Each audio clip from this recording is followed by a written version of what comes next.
The cardboard box felt heavier than it should have, considering it only contained a decade of desk trinkets and family photos. My hands trembled as I carried it through the lobby, past Sarah from accounting who couldn't quite meet my eyes. Security guard Tom held the door open with a sympathetic nod. I'm Elena, and after 12 years of dedication to Maxwell marketing, I had just become another casualty of corporate downsizing. The drive home was a blur of tears and traffic lights. I kept replaying my manager's words. We're restructuring, nothing personal. Your position has been eliminated. My phone buzzed with a message from my best friend Stella. Call me ASAP, I'm here for you. I couldn't bring myself to respond yet. When I pulled into our driveway, Rick's car was already there, unusual for 2 p.m. on a Tuesday. I wiped my eyes, grabbed my box of belongings, and headed inside. Rick? I called out, my voice shakier than I wanted it to be. In the kitchen, he replied flatly. I found him leaning against the counter, scrolling through his phone, barely glancing up as I set the box down. So they finally did it, huh? What do you mean, finally? He shrugged, still not looking at me. Come on, Elena. We both knew this was coming. Your department's been struggling for months. I thought you'd be more supportive, I said, fighting to keep my voice steady. Finally, he looked up, his face twisted in a smirk I'd never seen before. Supportive? Of what? You've been coasting for years, and now reality's caught up. What are you even worth now? The word worth hit me like a slap. Excuse me? Face it, Elena. You're pushing 40 with an outdated skill set. Who's gonna hire you? I stood there, mouth open, struggling to recognize the man before me. Is this really how you feel? It's how anyone would feel. I can't carry this whole household myself. He pushed off from the counter and walked past me. I've got a conference call. Try not to fall apart completely. As his footsteps retreated upstairs, my phone buzzed again. This time it was a bank notification. Strange. I hadn't made any purchases today. I opened the app and froze. A transfer of $5,000 from our joint savings account to an account I didn't recognize. Rick, I called out, my voice stronger now. What's this transfer about? Silence. I climbed the stairs, my heart pounding. His office door was closed, but I could hear his voice. Yeah, everything's set. She doesn't suspect anything. The timing couldn't be better, actually. My phone buzzed again. Another notification. Transfer completed. $10,000. The floor seemed to tilt beneath my feet. I grabbed the wall for support, my mind racing. The past few months suddenly clicked into focus. Rick's late nights at the office, his secretive phone calls, his insistence on handling our finances alone. I crept back downstairs, my body on autopilot. In the kitchen, I pulled out my laptop and logged into our online banking. The transaction history loaded, and my stomach dropped. This wasn't the first transfer, not even close. My fingers flew across the keyboard as I took screenshots, downloaded statements, documented everything I could. The total made me sick. Over $200,000 moved in the past 6 months. My phone buzzed once more. Stella again. This time I answered. Elena, are you okay? No, I whispered, my voice barely audible. No, I'm not okay at all. I'm coming over. Wait, I said, glancing at the stairs. Meet me at Carlo's Cafe instead, in 30 minutes. I'll be there. I grabbed my purse and car keys, then paused at the bottom of the stairs. Rick, I called out, keeping my voice deliberately shaky. I'm going out. I need some air. Whatever, he called back. Just don't max out the credit cards drowning your sorrows. I closed the front door quietly behind me, my hands steady now. The shock of losing my job had been replaced by something else entirely. A cold, clear fury that made everything sharp and focused. Rick thought I was worthless? Fine. I'd show him exactly what I was worth, and it would cost him everything. As I backed out of the driveway, another bank notification popped up on my phone. Transfer completed. $15,000. Game on, Rick. Game on. Carlo's Cafe buzzed with afternoon activity, but Stella had already claimed our usual corner booth. 2 steaming cups of coffee waited on the table, along with a chocolate croissant she always insisted helped with crisis management. Spill, she said as I slid into the booth. And I don't mean the coffee. I pulled out my phone and showed her the banking screenshots. Her eyes widened as she scrolled through them. That bastard, she muttered, then looked up sharply. Wait, these transfers? They're all to the same account number. And look at the pattern. Always on Tuesdays, always after market hours. Leave it to Stella to spot patterns. She worked in forensic accounting, and right now I was grateful for her analytical mind. There's more, I said, pulling up the most recent notifications. Another 30 grand disappeared just in the last hour. He's clearing out your accounts, Stella said, her face hardening. He's planning something big. The waitress stopped by, and I waited until she left before continuing. You should have heard him today, Stella. It's like he became a different person the moment I lost my job. Called me worthless. Oh, honey. Stella reached across the table and squeezed my hand. We need to act fast. Let me make a call. She stepped outside with her phone, leaving me to stare at my untouched coffee. Through the window, I could see her pacing, gesturing animatedly. When she returned, there was a determined glint in her eye. My friend Jack works at Rick's company, she said, sliding back into the booth. He owes me a favor. Want to know something interesting? Tell me. Rick's been asking about international banking regulations, specifically about Singapore.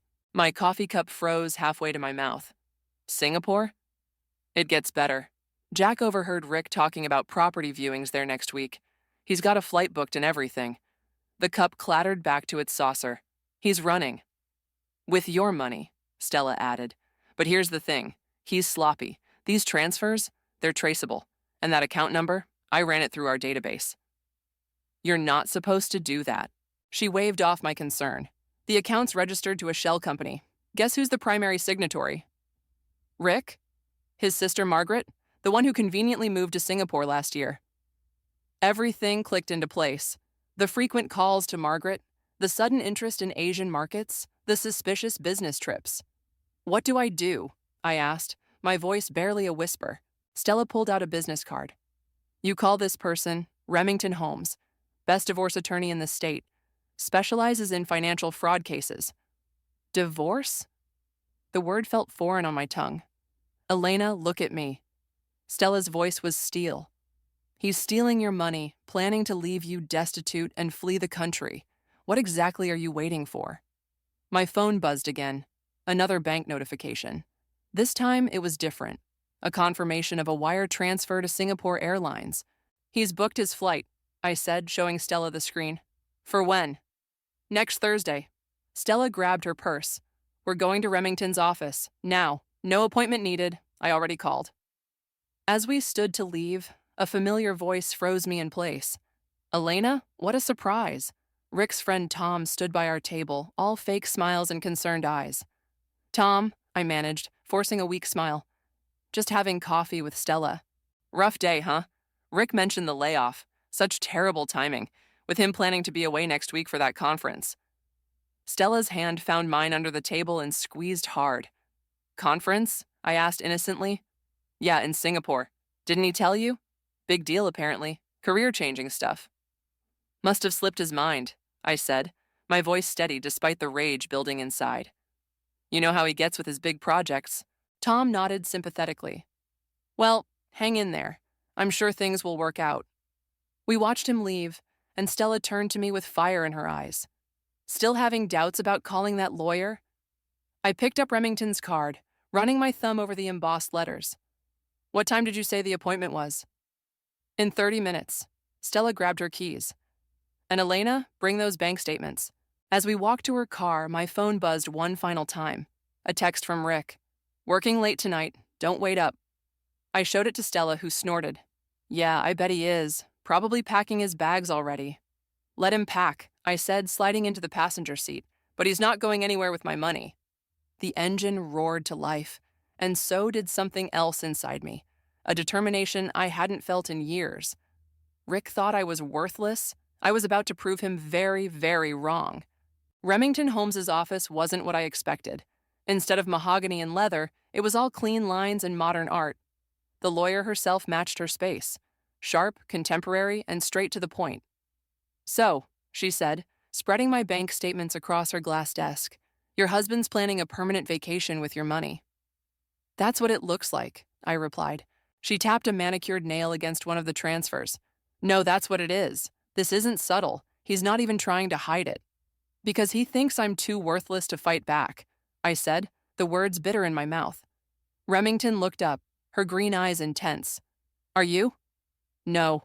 Good answer. She leaned back in her chair. Here's what we're going to do. First, we file for divorce. Today. Second, we get an emergency injunction to freeze all joint assets. Third, she smiled, and it reminded me of a shark. We make him regret ever underestimating you. Stella, who'd been quietly taking notes, spoke up. What about the money he's already transferred? That's where it gets interesting, Remington said. His sister's involvement makes this fraud. International fraud, actually. That changes everything. My hands started shaking. Fraud? Conspiracy to commit fraud, tax evasion, hidden assets. Shall I go on? Remington pulled out a fresh legal pad. The good news is, he's sloppy. The bad news is, we need to move fast. That Singapore flight isn't just a vacation, it's an escape plan. What do you need from me? I asked. Everything. Bank statements, emails, text messages, any correspondence with his sister, photos of expensive purchases, and most importantly, I need you to act normal. Normal? Like you don't suspect a thing. Can you do that? I thought about Rick's smug face, his dismissive tone, the way he'd called me worthless. Oh, I can do that. Perfect. Remington started typing on her laptop. Now, about his friend Tom. The one from the cafe? Stella asked. Exactly. He just gave us a gift.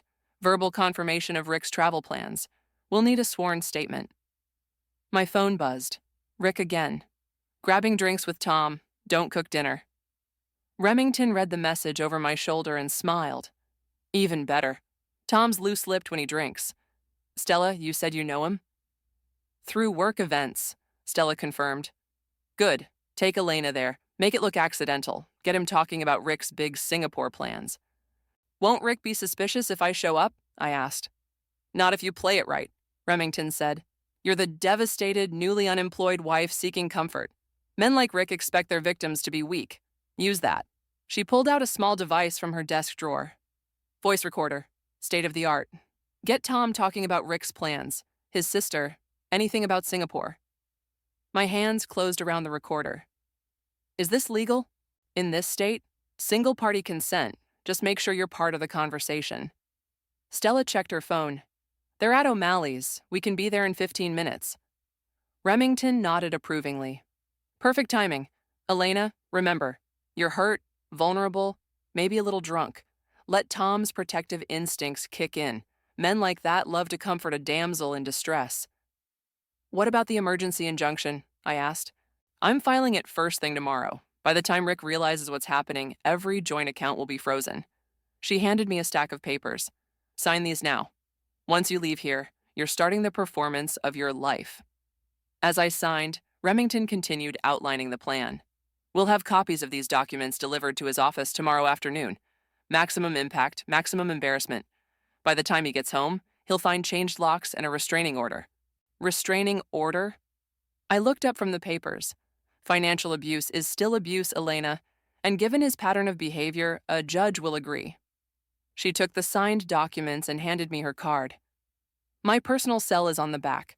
Call anytime, day or night. Standing up, she extended her hand. Ready to take back your life?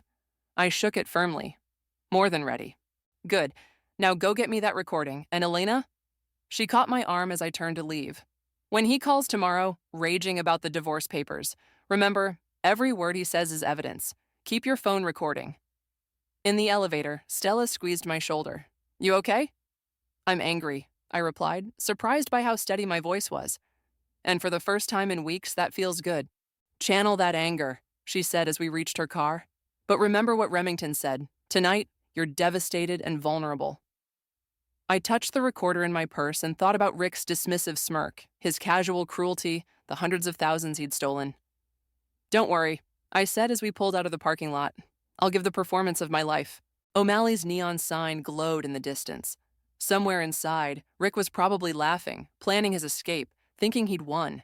He had no idea what was coming. O'Malley's was packed for a weeknight. Rick and Tom sat at the bar, already 3 drinks in, judging by the empty glasses.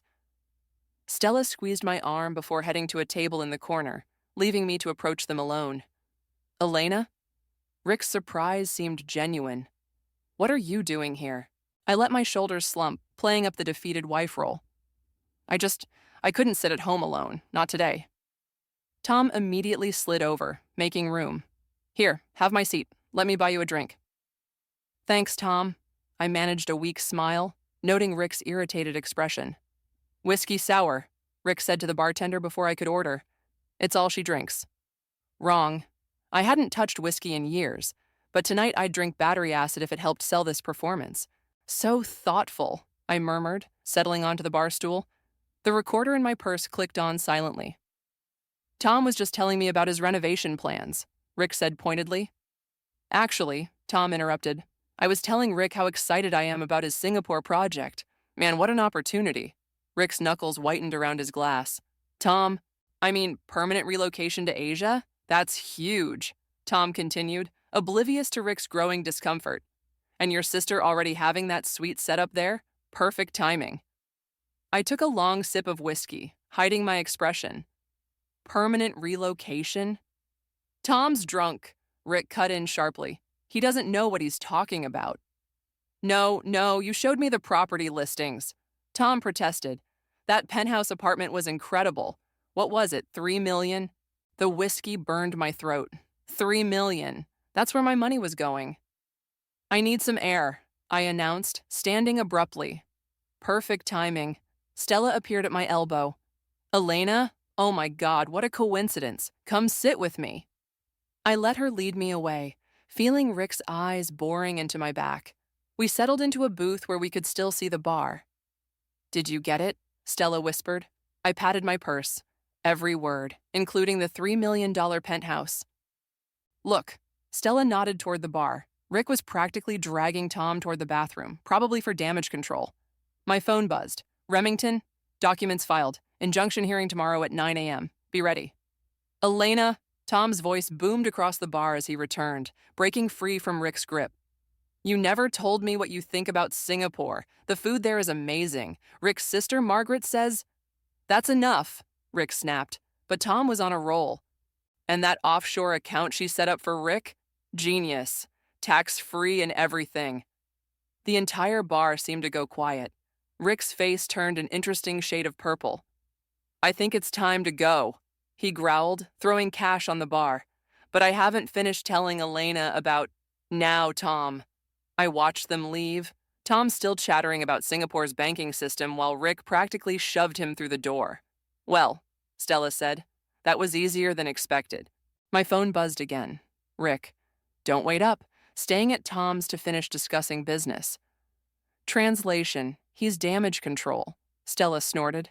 Want me to stay over tonight? I shook my head. I need to get home and pack what matters before tomorrow. Need help? No, I've got this. But thank you for everything. At home, I moved quickly. Photos, documents, jewelry, anything valuable or irreplaceable went into my pre-packed suitcase. I'd already secretly moved most of my clothes to Stella's over the past week. As I reached for my grandmother's silver picture frame, I noticed something odd behind it, a folded document that hadn't been there this morning. My hands shook as I opened it. Flight itinerary, one-way ticket to Singapore. Passenger, Margaret Sherman. Date, tomorrow. My phone rang. Remington. Elena, change of plans. Rick's sister just booked a flight to Singapore tomorrow morning. I know, I found the itinerary. She's running, which means... Rick tipped her off, I finished. Tom must have called him after we left. Pack faster, Remington ordered. I'm moving the injunction hearing to 8 a.m. And Elena, don't go to sleep tonight. I don't trust him not to come home and try something stupid. I looked around our bedroom, our life together, and felt nothing but cold determination.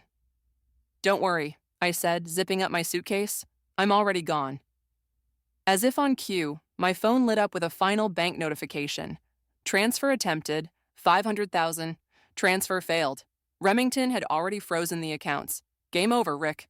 The courthouse steps were slick with morning rain as I climbed them at 7:45 a.m. Remington waited at the top, armed with a stack of documents and a determined gleam in her eye. Ready? She asked, handing me a coffee.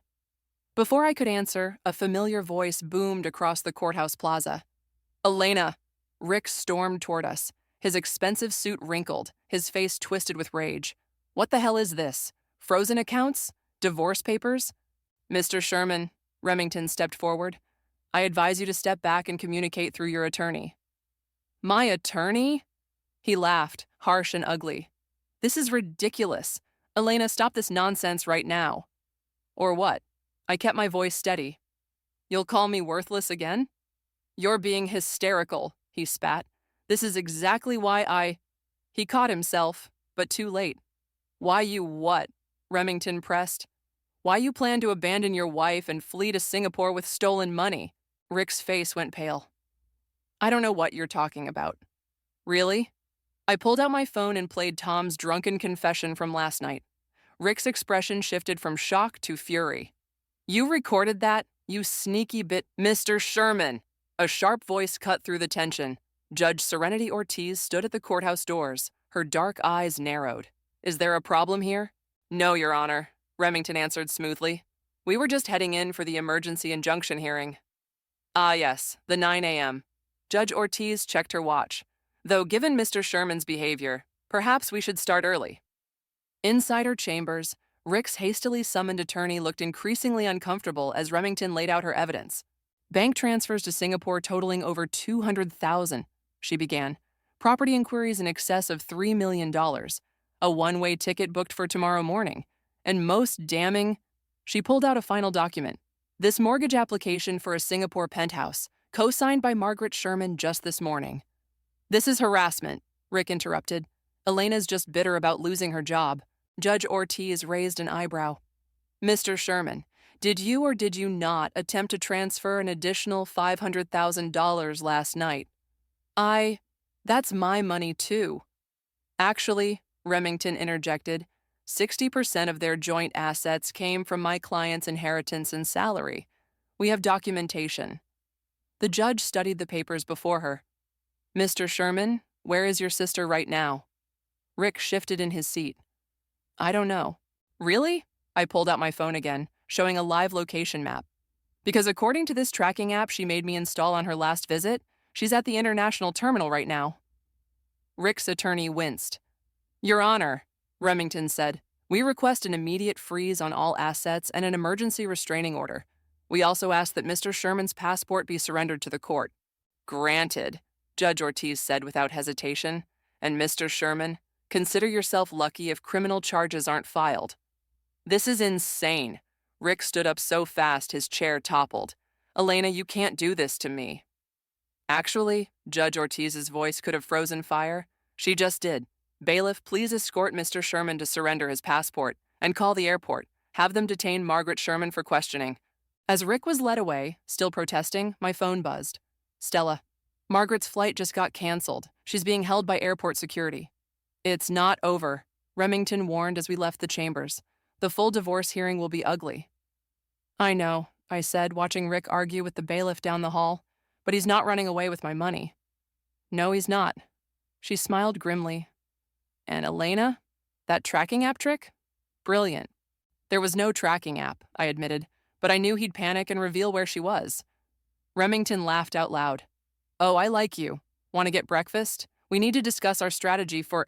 She was cut off by shouting. Rick had broken away from the bailiff and was running toward us. You ruined everything, he screamed. You worthless, vindictive... The bailiff tackled him before he could reach us. As they wrestled him into handcuffs, Judge Ortiz emerged from her chambers. Add contempt of court and attempted assault to Mr. Sherman's growing list of problems, she ordered. And Mr. Sherman? The word worthless seems to be a favorite of yours. Let's see how you feel about its meaning when you're facing criminal charges. As Rick was led away, I turned to Remington. About that breakfast? Actually, she said, checking her phone, the DA wants to meet with us. Apparently, financial fraud across international borders is something they take very seriously. I watched Rick disappear into custody, thinking about all the times he'd made me feel small, worthless, invisible. Lead the way, I said, straightening my spine. I have quite a story to tell them. The district attorney's office hummed with activity as Assistant DA Sarah Matthews spread crime scene photos across her desk. Except these weren't photos of a violent crime. They were screenshots of bank transfers, property documents, and airline tickets. This is quite the paper trail, Sarah said, tapping a photo of Rick's Singapore penthouse plans. Your husband wasn't exactly subtle. Ex-husband, I corrected. Almost. Right. She shuffled through more documents. We've got him on attempted wire fraud, conspiracy, and now the assault attempt at the courthouse. But here's where it gets interesting. His sister Margaret's singing like a bird. Remington leaned forward. Already? Turns out she's not interested in taking the fall for her brother. Sarah pulled out a fresh statement. She's offered to testify against Rick in exchange for immunity. Says this whole scheme was his idea. My hands clenched in my lap. What exactly did she say? According to Margaret, Rick started planning this 6 months ago. He convinced her to set up the shell company in Singapore, promising her a cut of the money. But get this, he was planning to double-cross her too. Classic Rick, I muttered. A knock at the door interrupted us. Tom stood there looking nervous. Come in, Sarah called. Mr. Harrison has some interesting information to share. Tom slumped into a chair, refusing to meet my eyes. I'm sorry, Elena. I had no idea what he was really planning. But now you do, Remington prompted. Yeah. He pulled out his phone. I saved all our texts. The ones where he talked about moving the money, about Singapore. He laughed about leaving you with nothing. My throat tightened. Show me. Tom handed over his phone. The messages made me sick. Rick, Elena's too stupid to notice the transfers. By the time she figures it out, I'll be gone. Tom, what about her inheritance? Rick, all mine now. She signed everything over to our joint account. Trust fund baby never saw it coming. There's more, Tom said quietly. He's got a girlfriend in Singapore. That's the real reason he's running. The room went silent. Sarah cleared her throat.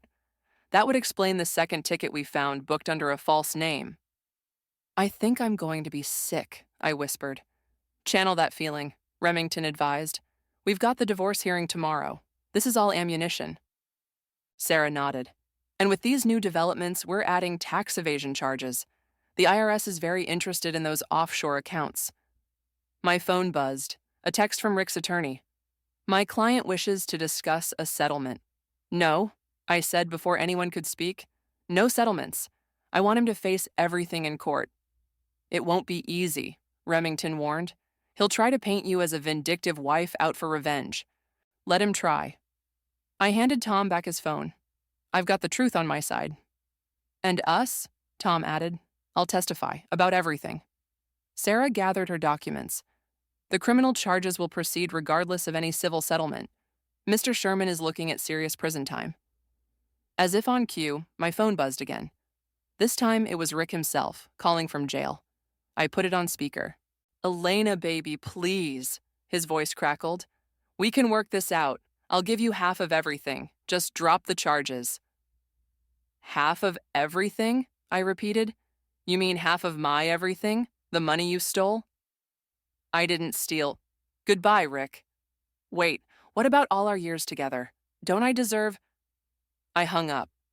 The room stayed quiet for a moment before Sarah spoke. Well, that was illuminating, and recorded, by the way. More evidence of his consciousness of guilt. Remington checked her watch. We should prep for tomorrow. Judge Ortiz doesn't suffer fools, and Rick's attorney will try every trick in the book. Let them try, I said, standing up. I'm done being the victim in this story. As we left the DA's office, Tom caught my arm. Elena, I really am sorry. If I'd known sooner... You came forward when it mattered, I said. That counts for something. My phone buzzed one final time. Stella, just drove past your house. Rick's girlfriend is trying to break in. Perfect, Remington said, reading over my shoulder. Sarah, want to add another charge to Rick's list? Sarah was already on her phone. Officers are en route. Think his girlfriend will be as willing to talk as his sister? I thought about Rick's messages, his girlfriend, the life he'd planned while destroying mine. Tomorrow, he'd face a judge. Tomorrow, everything would come out in court. But tonight, his carefully constructed plan was crumbling, one piece at a time. You know what? I said, watching police cars race toward my house. I think she'll have plenty to say. The courtroom fell silent as Rick's girlfriend Amanda took the stand. She looked nothing like me, younger, blonder, and absolutely terrified. Please state your relationship with the defendant, Remington began. Amanda twisted her hands in her lap. I met Rick 8 months ago in Singapore. He said he was getting divorced. Was he? No. She glanced at Rick, who who sat stone-faced beside his attorney. He said his wife was worthless, that she'd never fight back when he left. He promised me the penthouse, the lifestyle. And the money? Remington prompted. He said it was all his. Business profits, he claimed. Amanda's voice cracked. I didn't know it was stolen. I didn't know about the fraud until the police caught me at his house yesterday. Rick's attorney stood. Objection. This testimony is prejudicial. Overruled, Judge Ortiz said sharply. Continue, Ms. Holmes. Ms. Amanda. Remington held up a document. Is this the prenuptial agreement Rick asked you to sign last week? Amanda nodded. He said it was just formality. I didn't realize... Realize what? That he was using the same money he stole from his wife to make me sign away my rights, just like he did to her. The courtroom erupted in murmurs. Rick's face turned purple. You promised not to tell, he shouted, jumping up. You lying little... Mr. Sherman. Judge Ortiz's gavel crashed down. One more outburst and you'll be removed from this court. Next came Margaret, Rick's sister, looking considerably less composed than usual in her orange jumpsuit. Tell us about the offshore accounts, Remington requested. Rick started transferring money 6 months ago, Margaret testified. Small amounts at first, then larger. He said Elena was too stupid to notice. And your role? I set up the accounts. The shell company, Rick promised me 20%. She laughed bitterly. Then I found out he'd registered everything under another company name. I would have gotten nothing. Tom testified next, sharing the damning text messages. With each witness, Rick seemed to shrink further into his chair. Finally, it was my turn. Mrs. Sherman, Remington began. Ms. West, I corrected, refusing to use Rick's name anymore. Ms. West, when did you first suspect your husband's deception? The day I lost my job, I said, my voice steady. The day he called me worthless. The day I discovered he'd stolen my inheritance, my savings, everything I'd worked for. And the assault at the courthouse? He tried to attack me when his plans fell apart, just like he tried to destroy me financially. Rick's attorney attempted to paint me as vindictive, money-hungry, unstable. But with each question, I stayed calm, letting the evidence speak for itself. One final question, Remington said. What do you want from these proceedings? I looked directly at Rick. Justice. Not just for me, but for Amanda, for Margaret, for every person he tried to manipulate and destroy. I want him to learn that calling someone worthless doesn't make it true. Judge Ortiz called a brief recess before her ruling. In the hallway, Amanda approached me. I'm sorry, she whispered. I really didn't know. I believe you, I said. He fooled us both. When court resumed, Judge Ortiz didn't mince words. Mr. Sherman, your actions display a pattern of calculated financial abuse, fraud, and manipulation. You've attempted to destroy not only your wife's financial security, but her sense of self-worth. She shuffled her papers. The evidence of international financial fraud has been forwarded to federal prosecutors. But in terms of this divorce proceeding, my ruling is as follows. The courtroom held its breath. All joint assets are awarded to Ms. West. Mr. Sherman's attempts to hide assets demonstrate clear intent to defraud, thereby forfeiting his claim to any marital property. Furthermore, he will be responsible for all legal fees and damages. Rick slumped in his chair as she continued. A permanent restraining order is granted. And Mr. Sherman? She leaned forward. The federal charges you're facing carry a minimum sentence of 15 years. Perhaps that time will teach you the true meaning of worthless. As Rick was led away in handcuffs, he tried one last time. Elena, please, I'm sorry. I didn't even turn around. Outside the courthouse, Remington handed me the final divorce decree. It's over. Not quite, I said, watching Rick being placed in a police car. The federal trial is next. True, but today? She smiled. Today, you won. My phone buzzed. A job offer from a competing marketing firm. Life had a funny way of working out. You know what's really worthless? I asked, tucking the phone away. What's that? Thinking you can break someone's spirit by stealing their money. I straightened my shoulders. Some things can't be measured in dollars. The police car carrying Rick disappeared around the corner, and with it, the last remnants of my old life. It was time to start my new one. The federal courthouse buzzed with anticipation as the jury filed back in. Rick, now gaunt in his prison jumpsuit, stared straight ahead as the forewoman stood.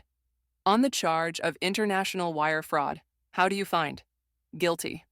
On the charge of conspiracy to commit tax evasion? Guilty. On the charge of criminal financial abuse? Guilty.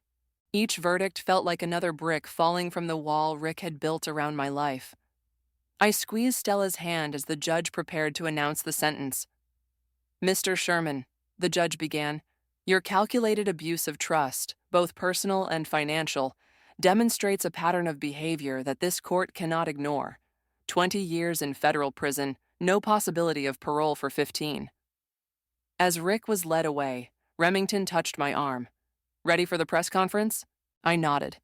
We'd planned this carefully, not for revenge, but for others who might be facing similar situations. Outside, cameras flashed as I approached the podium. Reporters called out questions, but I stuck to my prepared statement. Today isn't about revenge, I began. It's about justice and, more importantly, about awareness. Financial abuse happens quietly, behind closed doors, wrapped in words like worthless and stupid. I'm here to tell you those words are the real fraud.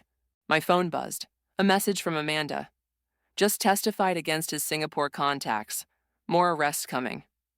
To anyone experiencing financial abuse, I continued, know that you have value beyond any dollar amount. Know that there are people who will help you fight back. A reporter raised her hand. What about the recovery of the stolen funds? The federal investigation has frozen over $12 million in hidden assets, Remington answered. Not just Elena's money, but funds stolen from other victims we discovered during the investigation. And what's next for you? Another reporter asked. I smiled. Actually, I have a meeting to get to. That meeting was at my new office, not as an employee, but as the owner. The settlement money had been more than enough to start my own marketing firm, specializing in helping small businesses protect themselves from fraud. Stella waited inside with Tom, who'd become our financial security consultant after leaving Rick's company. First client's here, Stella announced. A woman entered, clutching a familiar-looking stack of bank statements. I recognized the look in her eyes. I'd seen it in my own mirror not long ago. I think my husband's stealing from our accounts, she whispered. My friend said you could help. Sit down, I said gently. Tell me everything. Me. As she talked, I thought about Rick sitting in his prison cell, probably still believing he was the victim. He'd never understand that by trying to make me worthless, he'd actually shown me my true worth. My phone buzzed again, Margaret this time. Immunity deal approved. Testifying against Rick's entire network next week. What do I do? Our client asked, pulling me back to the present. He says I'm nothing without him. First, I said, we document everything. Then we contact Remington. She's an excellent attorney. And most importantly, I leaned forward. We prove him wrong. Tom started explaining the warning signs of financial abuse, while Stella took notes. Outside my office window, the city stretched out under a bright sky. Somewhere out there, other Ricks were trying to break other people's spirits. But now there was a place for their victims to fight back. Ready to take your life back? I asked our client. She straightened in her chair, a familiar spark of determination lighting her eyes. Ready. Then let's begin. I opened my laptop. And remember, the word worthless says more about the person using it than the person they're trying to hurt. My desk phone lit up. The federal prosecutor's office. More victims had come forward, more cases to build. Rick's network was unraveling like a cheap sweater, exposing decades of financial abuse across multiple countries. But that was tomorrow's battle. Today was about this woman sitting across from me, finding her strength just as I had found mine. You know what the best revenge is? I asked her. What's that? Living well, on your own terms, and making sure you're the last person they try to break. She smiled, a small one, but real. The same smile I'd found in myself when I'd finally understood. Our worth isn't in our bank accounts or in other people's words. It's in our refusal to be broken. Now, I said, let's talk about your future. Outside, the city hummed with possibility. Inside, another woman began her journey from victim to victor. And me? I was exactly where I needed to be, turning worthless into priceless, one client at a time.